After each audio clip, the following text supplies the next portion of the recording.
করছি, এটা পড়ছি, এক হরফে এত সওয়াব, ঠিক আছে করছি, কিন্তু এটার ভিতরে কি আছে? এটার ভিতরে এমন কিছু কথা আছে যেটা পড়লে আমার জীবনও পাল্টে যেতে পারে।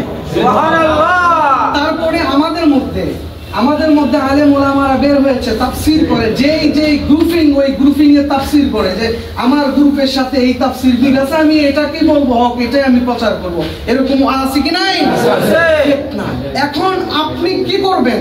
আপনার উচিত এই সময় এসে একেবারে জীর্ণ শীর্ণ অবস্থায় যখন দিন পৌঁছে গিয়েছে, আপনার উচিত একটা সত্যিকার অর্থে যে জায়গার মধ্যে শরীয়তের পাশাপাশি মারেফতের শিক্ষা কেন্দ্র, যেখানে শরীয়তের পাশাপাশি মারেফত শেখানো হয়, নামাজের পাশাপাশি প্র্যাকটিক্যাল, এই নামাজে আল্লাহ পাবেন, আল্লাহকে দেখবেন, ওখানে এটা শেখানো হয় আপনার জন্য, সেই জায়গায় যাওয়া উচিত। ঠিক কিনা বলেন? আপনি নামাজ পড়লেন, আল্লাহর হুকুম হচ্ছে নামাজ পড়ো, নামাজ পড়লে নামাজ পড়তে আছেন, এই ইন্নাস সালাতা তানহা আনিল ফাহশাই ওয়াল মুনকার, আল্লাহ বলেছেন নিশ্চয়ই নামাজ সমস্ত যাবতীয় খারাপ কাজ থেকে একটা লোককে বিরত রাখে। কিন্তু আপনি তো সুদ খাচ্ছেন, আপনি তো ঘুষ খাচ্ছেন, তো এই নামাজ তো আপনাকে খারাপ কাজ থেকে বিরত রাখতে পারে না। এজন্য আমাদের উপমহাদেশের শ্রেষ্ঠ একজন মুহাদ্দিস যিনি ছিলেন, সৈয়দ আনোয়ার কাশ্মীরি রাহমাতুল্লাহ আলাইহি, তিনি বলেন এই নামাজটা দুই প্রকার। এক নামাজ হচ্ছে যেই নামাজটা পড়লে শুধু নিচে বাঁচে, নিজে গুনার কাছ থেকে বাঁচে, এটা হলো সালাতে লাজেম।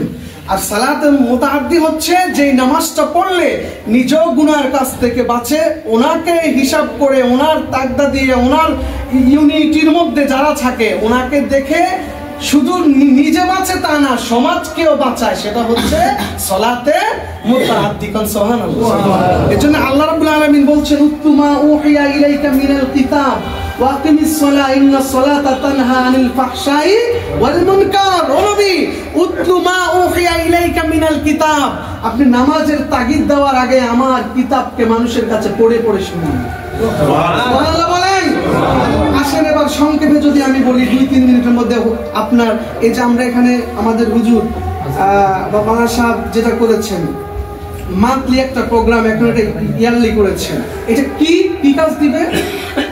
আমরা শরীয়তের স্টাডির উপরে 20 বছর 25 বছর কি কোনো সমস্যা হচ্ছে? জি, আজান 15 মিনিট আগেও দেওয়া যায়, পরেও দেওয়া যায়, কর্তৃপক্ষ যেহেতু